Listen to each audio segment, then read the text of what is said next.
Дэлхийн монголчуудын Эндэл радио 88.1 урлагын дээр сугат харуулан сонсож буй эрхэм таны энэ өдрийн амар амгалан дахиад айлтгая.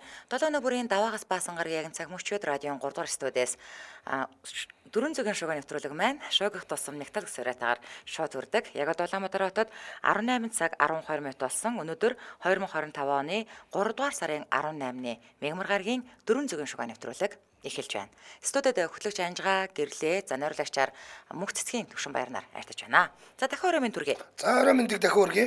За нэвтрүүлгийн хамтраалагчаар архитаа хадгалаад 100 сая эзэн болоорой. Хадгаламжийн урамшуулалт айнараа Ариг банк за мөн аз жаргалаа хуваалцъя гэсэн уриатаагаар Жүрөр Бэкер хамтран ажиллаж байна. Баярлалаа. За өнөөдөр чи миний мэдээгэр хэлтгээ. Би тийм шүү дээ. Утгаараа шуугуулнаа заяа. За шуугуулаад өг. Өстөө нэрэ.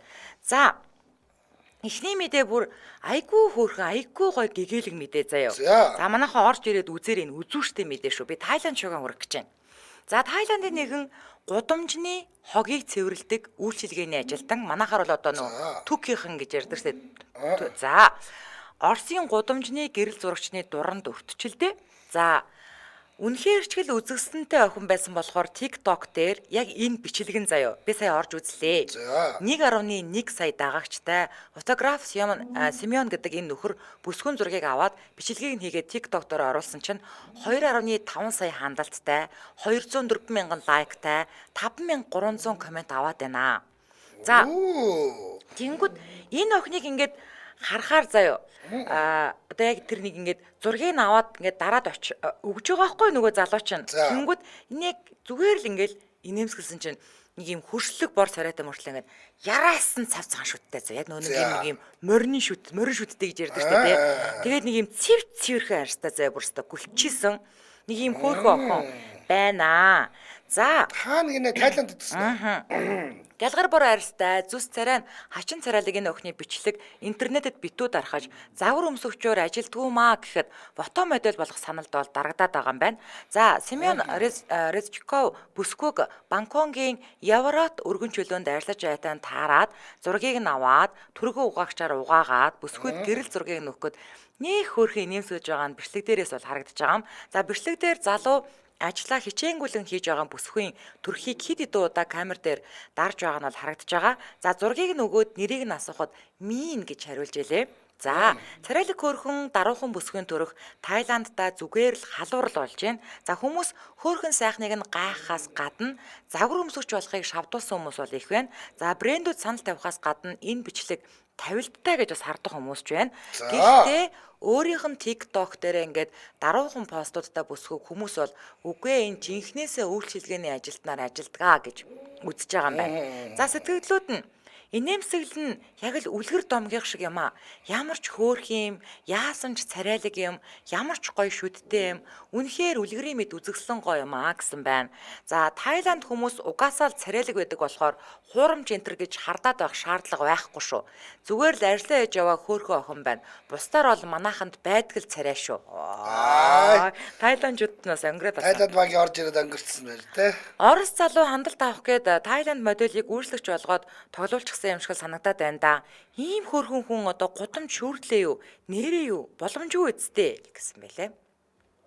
Надад бол нэг тийм хөөрхөн гэхээсээ илүү энэ охин тийм нэх гой нэг юм ялтам санагцсан. Тэр ингээд зураг аваад инээмсэглээ тэр харж байгаа марж байгаа нь нэх энгийн тэг нэх гой арьстай. Зүгээр л энгийн л нэг охин байна те. Энгийн охин байна мэдээж энэ зүүн өмнөд Азийн чинь нэг муухай арьс баг байхгүй шүү дээ. Чигтэй газар амьдардаг нөхдүүд ер нь нийтлэл нэг юм нэг гоё тунгалаг бор арьстай байдаг. Тийм л арьс байна. Яг үнэ. За таны мэдээг сонсъё. За миний энэ нь шүү дээ. За хүмүүс ингээл нөгөө жинхэнэ хайр байдаг байхгүй дараараа гэдээ баахан юм ярьдаг. За тэгвэл одоо би та бүхэнд бүр ингээд нэрнгээсээ хайр байдаг юм байна гэдгийг харуулсан гоё түүх ярьж өгч байна. За 18 настай байхдаа Joy Demio гэдэг залуу маш ноцтой автомашины ёслолд ороод биеийнх нь 80% нь ослын үеэр түлэгдэж ноцтой гэмтэл авсан. За Хүнд гэмтэл авсан ч амьд үлдсэн залуу хүн харахын эцсгүй нүүр царайтай болсон ч 2020 онд 23 цаг үргэлжилсэн хүндхэн мэдсэлийн дараа дэлхий дээр нүүр царай болон 2 гар залгуулан суулгуулсан анхны хүн болсон байдаг. За За мэдээж түлэнхийн сорвтой энэ залуу хайр дурлалд азгүй одгүй байж насаараа ганцаардаж амьдрна гэсэн таагүй хүлээлт хүмүүсийн дунд байсан ч осол хийсэндээ гэмшсэн, ослын дараа зовсон, нүүр царай шилжүүлэн суулгуулсан, дараах эдгэрэлтийн үйл явцаа хуваалцсан зэргээр сошиалд өөрийнхөө тухай оруулсаар байгаа амьдралынхаа хантай уулзраад аз жаргалтай хамтын амьдралтай болчихсон байвал яах вэ? Үүдээ эхнэр нас айгүй хөөрхөн хүн биш Тий. үү? Вау л да. Гол нь эхнэр Джессикагийн хэлж байгаагаар Joy Dime бие маш сайхан авч явдаг. Ярианы өндөр чадамжтай, ямар ч эмэгтэйг үгээр уярах чадaltaй учраас эхнэр нь анх болзож үзээд шууд сэтгэл татагдсан гэжээ. За. 2021 оны 4-р сард болзож эхлээд өнгөрсөн 12 сард албан ёсоор хурмаа хийгээд байгаа хосын энэ хайрын түүх сошиал медиа дээр нэлээд шеэрлэгдэж байгаа юм байна л да. Йоо, тэр энэ хардаа анх аварт ороод ийм болсон юм биш үү? Тэр машины нааталт ингээд сууж байгаа нь амар юм бэ. Бурхан минь ёо, бүр нүд тавтарч штэ ёо. Тий. Тэгээд одоо нэг энэ зэргийн ингээд нэг явхтайгаа болсон. Тийм. Тэгээ хоёр гар нь хөдлөхтэйгөө болсон. Тий, ийм нөхдүүд штэ. За тэгээд 34 настай бүсгүйг түлэнхийн шарх сорив ихтэй өрөөл татанхаа задуутай суугт нь гаж тонгоос болж суулаа гэх мэтэр онлайн нэлээд доромжилж исэн гинэ. За. Гэвч бүсгүй 26 настай нөхөртөө хэр халдаахгүй өмөрсөн байдаг. Жойтой бүх насаар нь танил байсан хүмүүс намайг нөхөртөө яагаад дурласныг мэднэ. Яагаад гэхээр Жойос харизм болон сэтгэл татах чадвар гэдэг зүйл ундарч байдаг юм шүү дээ гэж ярьсан байлээ. Ааха. Хамгийн харамсалтай нь энэ залуу маань 20 наснда шөнийн ээлжнээс буугаад тарж явахдаа жолооны ард унтаж машин мод мөргөн гал авалцснаар түлэгж гэмтсэн ийм осол хийсэн. Хүмүүсийн хувьд 20-тай залууг согтуу галзуу явж байгаад гэмтсэн гэх зэргээр их доромжилж ер нь сөрөг ханддагч залуу өөрт нь хайртай эхнэр нь найзууд нь гэр бүлийнх нь байгаа цагт нэмээд амьд мэд байгаа цагтаа бусад хүмүүсийн юу гэж хэлхийг огтхонч тоодоггүй гэсэн хариу өгсөн байлээ. Зөв. Ийм том ямиг даваад гарсан. Тийштэй. Тэр нэмүү хэдэн хүний шүлсээ өсчүүдэхэд бол юу байдаг юм бэ? Ядаргаал ээ нэрэ. Өгсөн баасл гэдэг нэрээ Тий. За Ослоос өмнө царайлаг сайхан залуу байсан Жойд 47 настай донорын нүүр болон 2 гарыг нь залгсан байдаг. Тэгээд 47 настай хүнийх болохоор ийм жоохон би ямар хурдан хөгшөөрчөө гэж хараадсан байхгүй тийм учиртай байна. За. Ямар ч тач тэдний хайрын түүх интернетэд нэлээд түгээгдэд байна. Гэхдээ ихэнх нь бол тэ жинхэнэ хайр гэж байдгийн байна гэсэн ийм одоо эерэг хандлагатай байгаа. Тий. За сэтгэлдлүүд нь би ч бас анх энэ тухай уншаад хүүхний гаж тонтой болоод ийм хүнтэй гэрэлсэн гэж бодож байсан. Залуугийн ярьж байгааг сонсоод үнэхээр харизмыг нь мэдэрсэн. Комедиан болоосаа гэсэн мэйл. Бүрөө. За хошин шогийн мэдрэмжтэй. Весткор комаркаскэг братар транспорт гэдэг тийм гоё залуучууд байдаг штэ. Энд ч цуг ингээ байжсэн өөддгүү. Тийм залуу. Мундаг залуу байна лээ. Би бол сэтгэлээр унаад өөхөх байсан баг. Энэ залуу харин чиг л бүр гал шиг асаж байлаа штэ. Ёстой лаг залуу эхнэр нь ч гэсэн хүний сэтгэлийг мэдэрч чаддаг мундаг эмэгтэй юм гэсэн байна. Ёстой үнэ. Сэтгэлд сайхан эерэг мэдээ байна. Ийм хайрын түүхүүд олон байгаасаа осолд гэмтэлд орсон хүмүүс ганцаардсаар дуустдаг гэдэгтэй. Энэ залуу үнэхээр л азтай залуу юм гэсэн байна. Энэ залуу өөрөө тийм гоё харизмтай гоё залуу. Тийм байна. Нөөмо 34-тэй хүүхнийг бол хаашаа ч хөдлөхгүй хажуудаа нам барьж штэ тий. Яг. Тэгж чадж штэ. Яг. Тий. За. Өстой гоё мэдэн. За Улаанбаатар хотод 18 цаг 21 минут болсон. За нэвтрүүлгийн маань хамтран аялагчаар ариг гамтаа хадгалаад 100 сая төгрөгийн эзэн болоорой гэд хадгаламжийн урамшуултаа янаараа ариг банк хамтран ажиллаж байгаа. За ариг банкны энэ хадгаламжийн аян энэ жил ингээ 3 дахь жилдээ явагдаж байгаа. Гэрлээ битээр өмнө бас яг ингээд ацтны шалгаруулдаг шуудынх нь хөтлөгчөөр нь бас ажиллаж исэн. Энэ жил бол нэг шинэ одоо шагнал орж ирсэн байгаа. Тэр нь болохоор та хосоороо гадаад даялах эрхий эзэн болж болно. Яг үнэ. Тий. Нэг харилцагчд бол хосоороо гадаад даялах эрхийг олгож байгаа бол 1 сая төгрөгийн эзнэр 3 харилцагчийг тодруулна, 500 мянган төгрөгийн эзнэр 5 харилцагчийг тодруулна. Сүүлийн 4 орон таарсан бүх харилцагчдаа 50 мянган төгрөгийг олгодог ийм урамшуул байгаа. За энэ бол сар болгон шүү. Яг үнэ. Сар болгон нэг хос гадаадд явна. Сар болгон 3 харилцагч 1 саятан болно гэдэг ингээд ийм гэсэн үг. Ингээд жилийн эцэст бол супер урамшуул нь болоод хин нэгэн хүн нь 100 сая төгрөгийн эзэн болдог байгаа. Яг үнэ. За тэгэхээр өнгөрсөн жилийн жишээлбэл супер азтан бол зүгээр л Нэгслэнгийн аймгийн Малчаах Улаанбаатар хотод ирээл эхлүүрийн тэнцэх салбарт нь халамжаа нээлгээд тэгээд ингээд 100 саяын эзэн болсон байгаа. За тэгэхээр та Ариг банкнд 16.5 гэдэг бол үнэхээр өндөр хүү. Тэгэхээр энэ өндөр хүүтэй хадгаламжнуудаас сонгоод шинээр хадгаламж нээлгсэн. Хадгаламжаа сунгасан. Хадгаламжиндаа орлого нэмсэн 50 мянган төгрөг тутамдаа та урамшууллын нэг эрх аваад урамшуулалд оролцох боломжтой болно. За тэгэхээр өөрөөр хэлэх юм бол та хадгаламж руугаа 100 мянган төгрөг хийлээ гэхэд 2 суулаатай болох нь шүү дээ, тий? Ер нь бол сая төгрөгийн хувьд 20 суулаатай болно. За ингээд илүү дэлгэрэнгүй мэдээллийн даалдаал 10 техник гэдэг утаснаас аваарай. Даалдаал 10 техник. За 100 сая цэг Ариг банк цэгэмэн гэж бас сошиал хаяг руу орж болно. Эрдэнэт дархан болон Улаанбаатар хотын салбаруудаар нөөцлүүлэн оролцох боломжтой. Ингээд нэвтрүүлгийн хамтран аялагчаар Аригтай хадгалаад 100 сая эзэн болоорой. Хадгаламжийн урамшуул тайнараа Ариг банк хамтран аярлаж байна. Баярлалаа. За баярлалаа. За, анжгаа сая үнэхээр бас гоё хайр дурлалын үнэхээр хайр гэж байдаг юм а гэдгийг ярьсан бол би за үнэхээр азтай.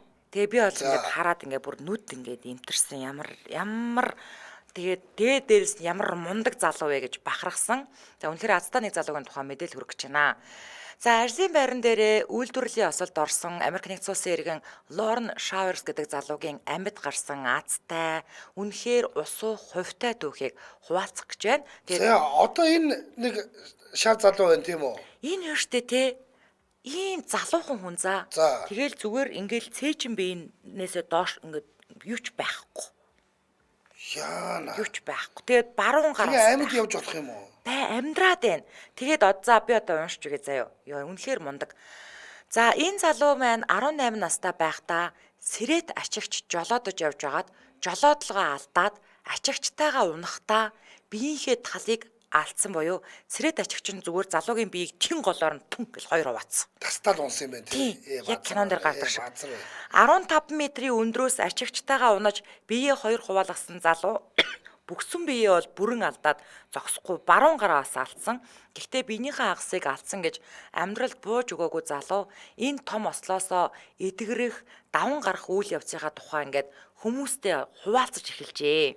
За энэ азтай залуу маань эхнэрийнхээ хамт YouTube сувг ажилуулад хүмүүсийн сонирхсон байнга асуудаг асуултнуудад хариулт өгдөг болсноо хуваалцсан байлээ. За тэгээд амьдрал эхнэртэй. Их хэд байх нь. Амьдралаа өөрчлөх боломж гарвал юуг өөрчлөх вэ гэдэг асуултанд азтай залуу маань би тамхинасаа гармаар байна. Яагаад гэхээр одоо ингээд цээжин бие маань ингээд бүхэлдээ ер нь бол уушиг шахвал үлдсэн.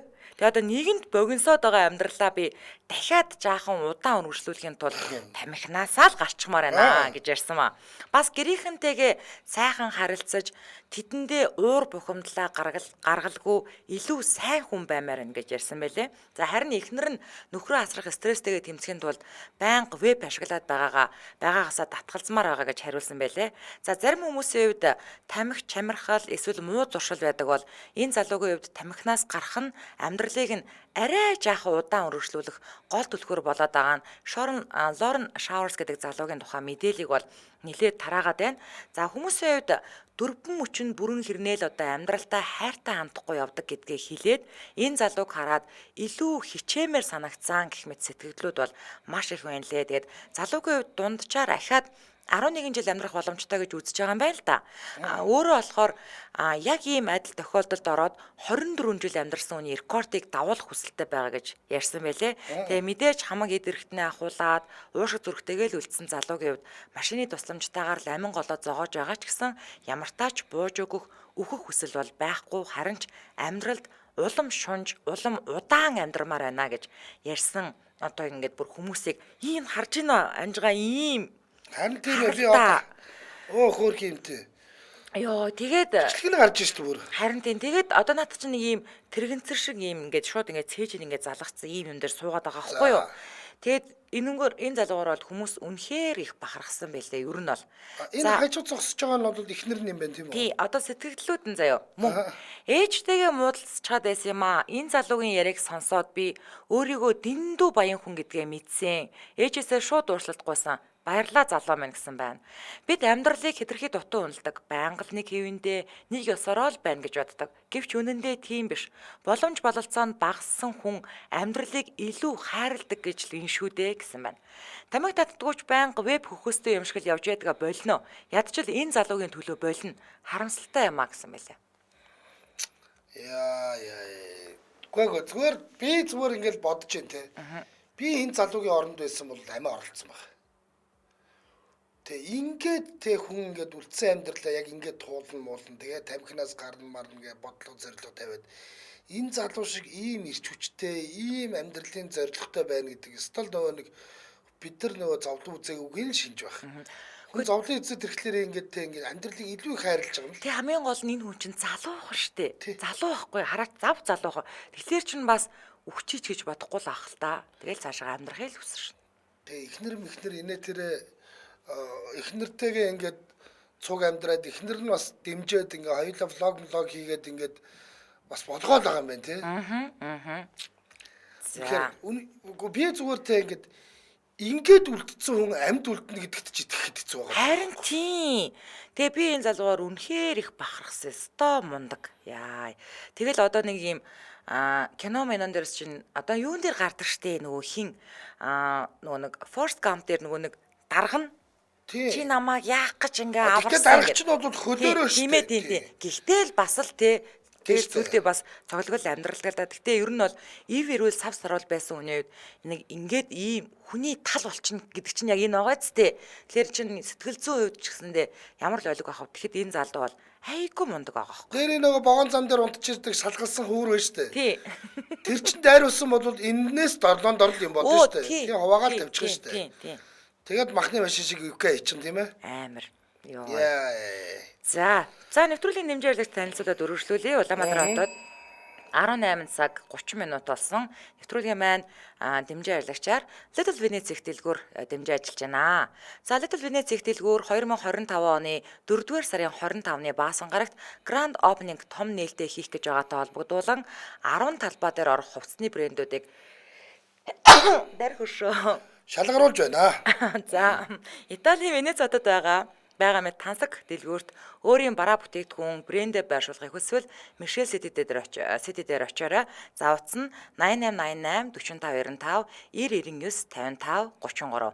За нэвтрүүлгийг хот доторх хот Michel City-гийн төсөл Little Venice дэмжиж ажиллаа. Баярлалаа. 10хан талбайд үлдчихтэй. Тийм байна. Бүгд дүүрж байгаа юм байна л да. За. Одоо миний мэдээлэл.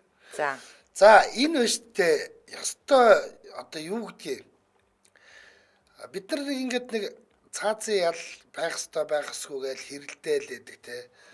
Тэгээд цаазын ял байлаа гэд тэр хүнийг та нар цаазлсныхаа дараа гинт буруугүйг нь мэдвэл яах юм? Амар тий. Гэдэг штэ. Тэ? Тэгээд ингээд нэг нь тэр хүн өгцөн штэ. Цаазлаа хийцэн. Та нар цаазлаа хийцэн. Ямар ч гимгүүнийг би гимгүүгээд ахт нөгөө юу ярьж байгаа юм чи чамаас өөр гарц байхгүй гэж хаад аваачаа цаазлаа хийчих. Тэгээд цаазын ялтай хүмүүсээ чинь нэг ингээ байлгаад байл юм байлээ штэ тий. За. Тэгээд одоо энэ нэг залууг бол те амьдралыг нь бүр ингээ самраа хийцэн. Тэгээд хизээ хойно энэ буруугүй байж гээд ингэсэн чинь энэ хүн амьд байгаа л да. Тэгтэл тэр хүн одоо ингээд би тэг одоо яах юм? Одоо би тэг яах юм гэж байгаа. Яана. Амар зөө. За, Япон шүүгээ шүү. 9 жилийн өмнө Японы шүүхээс нэгэн мэсцэлчимч эрийг эмэгтэй өвчтөндөө мэсцэлхийх үеэрээ одоо мэсцасал хийж явах үедээ эмэгтэй өвчтөндөө хүрсэн. За. Тэр байтугай бүр хөхийг нь долоосон буюу бэлгийн хүчирхийлэл үйлдсэн хэрэгээр буруутгасан байдаг. За. Эмчийн хувьд карьер нь ч дууссан, Японд даяараа жигшвээд, ардын дайсан болгоод балбаж хагаад шоронд хийгээсэн. За. 2016 оны 5 сард нэгэн 30 гаруй насны эмэгтэй хөхнөөс нь хавдар авсан эмчийг мэсцэл дуусны дараа буюу ингээд яг ингээд ухаан нь хагас дуу ороод байх үед хөхөнд нь ёс бусаар хүрээд тэр байтугай долоож исэн гэж буруутгасан байгаа юм. За. Хүүхэн нь буруутгаж байгаа шүү дээ. Нэмээд өөр байдлаар хүчирхийллийн шин чанартай үйлдэлүүд хийсэн байх гэж ингэж буруутгасан. Гэхдээ эн чинь одоо ямар ганцхан ширхэг юмч хагалгаа байна гэж байхгүй ш. Тин чи хажууд нь солиоч молорч дулах хүмүүс нь одоо нотолж мотолдгүй юм. За мэдээ цагдаа нар хохирогчийн талд байдаг. За. Цагдаа нар яаралтай эмэгтэй хөхнөөс ДНХ-гийн шинжилгээ авахд эмчийн ДНХ илэрч эмч баримтлагдаад Япон даяар сүржин даржин хэрэг мандсан. За мэдээж эмчийг бие хамгаалах чадaltaгүй байгаа өвчтөнтэйг ёс бус хандсан гээд жинхэнэ одоо юу гэдгийг улс орон даяараа балбаж шүүгч гисэн тийм үстэй энэ хүн буруутай юм байна гэд ингээ яллаа хийцэн байхгүй. Яана. За. Тэгсэн энэ хэрэг дахин олонний анхаарлын төвд орсон. За яаж орсон бэ гэсэн чинь өнөөх гэмт хэрэгтэй эмчийг гим бурууг Токио хотын дээд шүүхээс тогтоож цагаатгсан шийдвэрийг гаргасан. Йоо. За. За яасан гэж үзсэн бэ гэвэл тэр хохирогч эмэгтэйг мэдээ алдуулагч нь гарах үеэр буюу ингээд наркоз нь гарах үеэр хүн чинь ингээд ухаан санаа солиордог штэ. Солиордог штэ. Манай нэг найз чинь тооцоогоо өгчих гэсэн гээ үсттэй тий. Тооцоогоо өгчих ахад бүгдийг хийчээ гэж солиорсон гэсэн. Тэрэн шиг яг тийм орон гарan байх үедээ дэмэрх үедээ тухайн үйл явдлыг өөрөө ингээд төсөөлөд тэрэндээ итгээд эмчиг гүжирцсэн гэж үзсэн. Йоо. За тэгээд тэр ДНХ хаанаас яасан гэсэн чинь. Гэхдээ эн чинь мэсцлийн дараа би хөхөнд нь ингээ гараараа хурж үзлэг хийн штэ энэ мэсцэл амжилттай болж үгүй юу гэдгийг. Ингиж амжилттай болсон үгүйг шалгах үеэр миний ДНХ буюу миний хөс мүс инээ тэрэ чинь наад хүний чинь хөхөн дээр нь үлдсэн байна үсттэй. Токиогийн дээд шүүх ингэж тогтоогоод за ингээд эмчийг цагаатгсан. За. Цагаатгсан ч гэсэн эмчийн хувьд бол хамаг карьер нь дуусаад ажилгүй болоод гэр бүл нь салж яваад ингээд хинч бис болсондоо энэ хэргийг дутуу дулмыг шалгаад өөрийг нь буруутгах гэж улайрсан Токио хотын цагдаагийн газрыг буруутгасан байна. Гэхдээ тэгэд одоо тий хамгийн гол нь энэ хүн чинь одоо ингээд өөрийгөө буруу би одоо ингээд намайг дээч үгээс цаадахцаа би буруугүй гэдгийг нотлож явах гэж одоо бас лайл анчиг болно шүү дээ. Одоо хүн болгонд очиж тайлбарлаа шүү дээ. Аюу төвхтэй. Мэдээж тэгнэ. Өстой хэцүү юм аа. За ингээ 2020 онд аавынхан дээр холбогдсон энэ жигшүүртэй үйл явдлаас болж өсвөр насны хүүн галт тэрэгний урдуур үсэрч амиа өвгөтгсөн байдаг. Яана.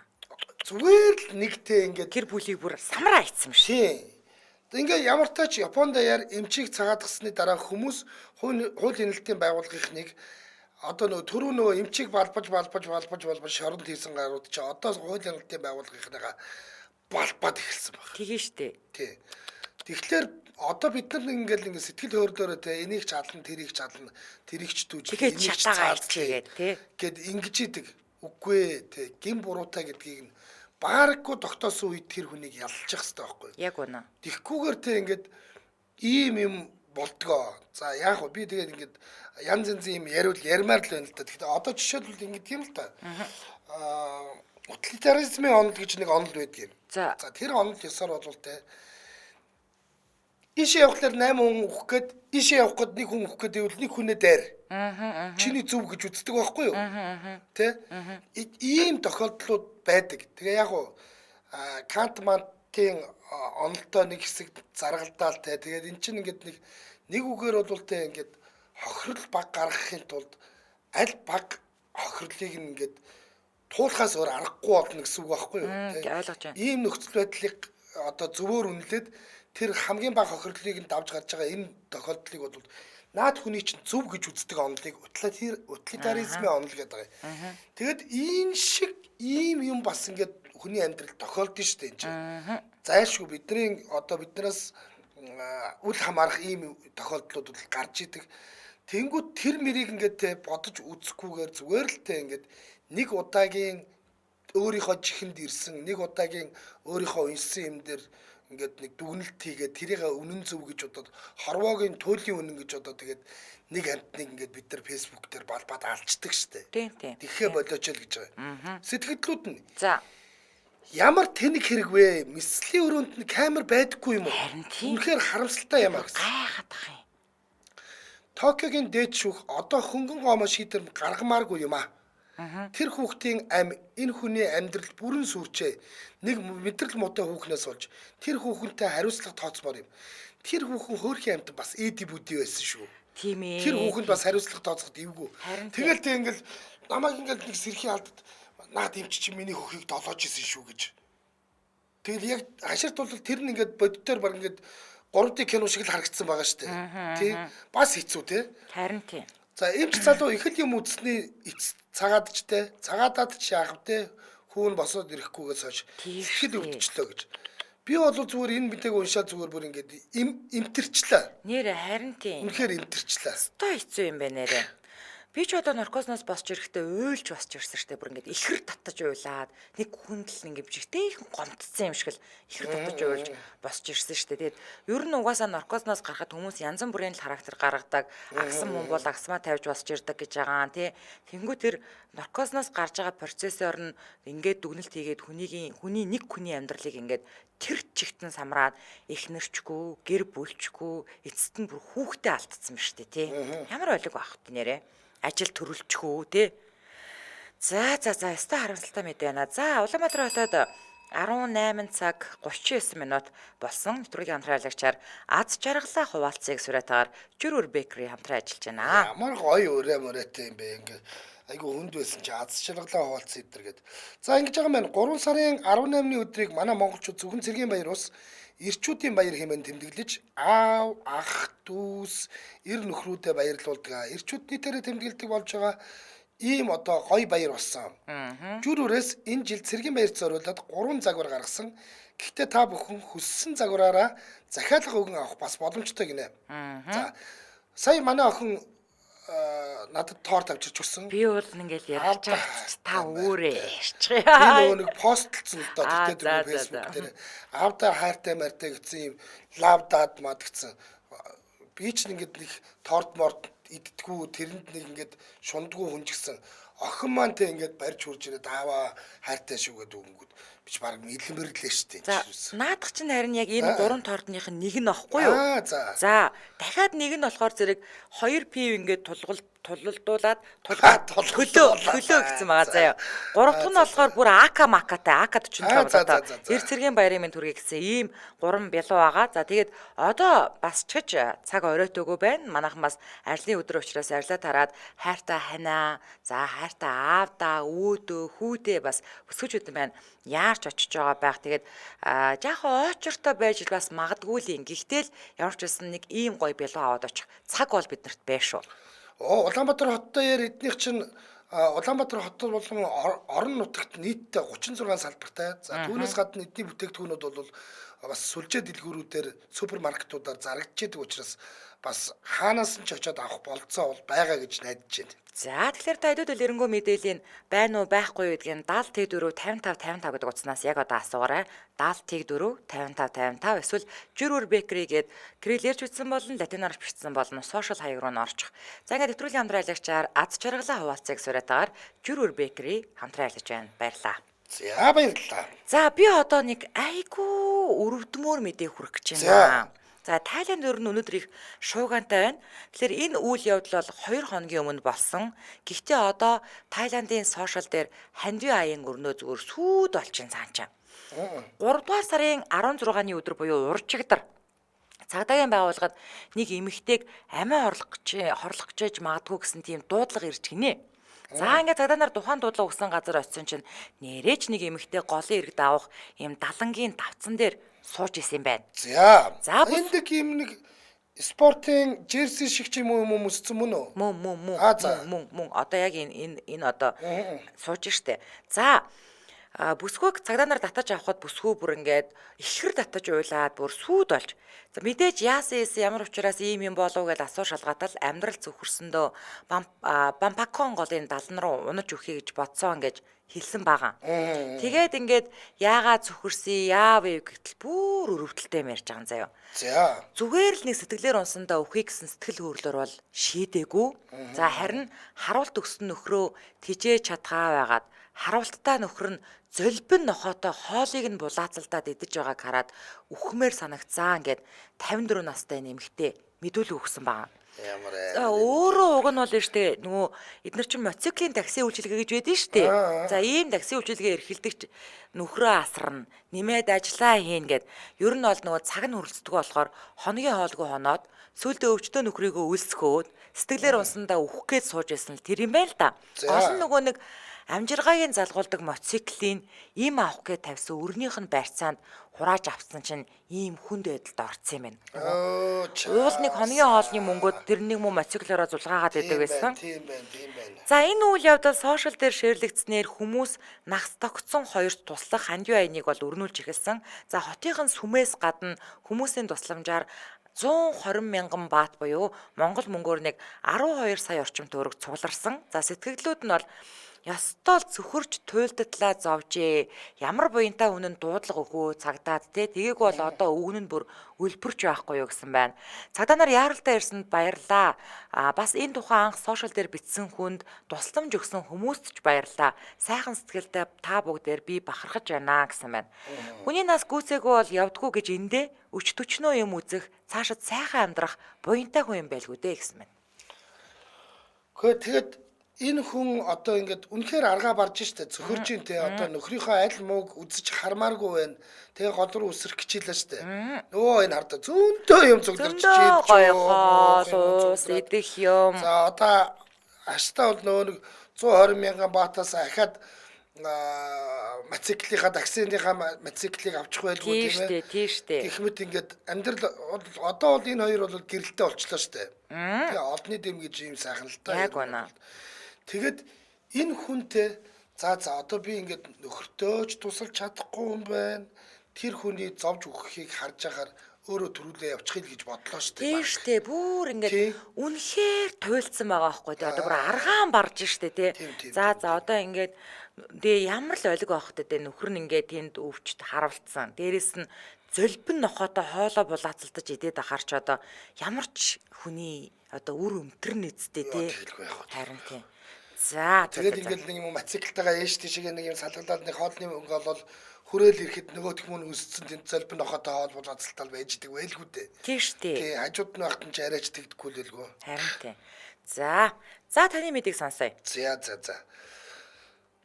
За энэ ёстой юу гэдэг юм те сэрэмжлүүлэг мэдээж гэх нь хаашаа юм зүгээр. Ийм манад ч арайч болохгүй байлгүй. Тэгтэл сонин хятад шууган Хятадын эрен сурвалжлах The Paper гэдэг сэтгүүл за Хятад даяар үнэг болон элбэнхийн махыг үхэр хонь гэж хоолны газруудад зардаг тухай нэгэн нийтлэлийг нийтлээд шууган тариад байна. Хүүдээ. За эрен сурвалжлах сэтгүүл зүй гэдэг бол ингээд далд байгаад байгаа ийм зүйлийг илүү ил гаргаж хүмүүст мэдээлэх.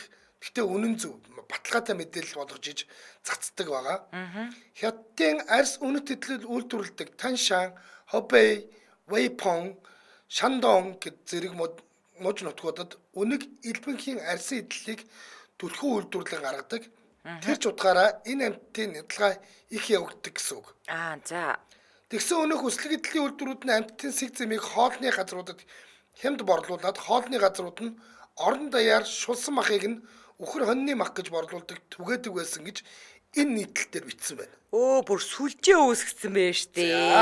Энэ бол байгаа сүлжээнд нь цаанаас нь шин бүтээгдэхүүн ороод ирсэн гэж ойлгоход бараг дээр. Амар энэ. Энэ байгаа энэ аль язгуур байгаа сүлжээ штэ тий. Йоо.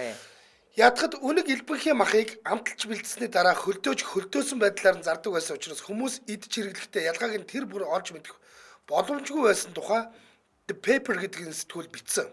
Гэхдээ одоо бид нар ямар өмнө нь элбэнхийн мах идэж үтсэн биш ямар амттайг нь мэдэхгүй ш тугаасаа. Тэгээд тэр олгон амтлагчаар балбаж тавьчлаар бид нар ер нь мах мөнчүүг үчүүдэрээ л тулна штэ энэ чинь. Анжгаа бид занжааж манжааж бид нар ер нь яг юу идэж яваад байсан юм бэ? Үнэг.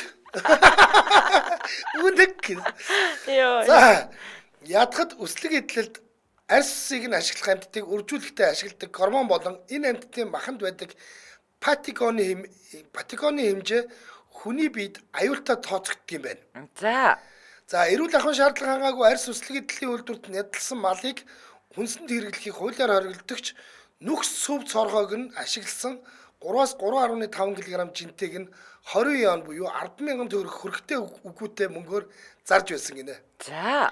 Энэ махыг beef jerky буюу шар айрагны даруулга болгон ашигладаг хатаамал мах болгон нийлүүлсэн тохиолдол их байсан гэж энэ нийтлэл дээр бичсэн байна лээ.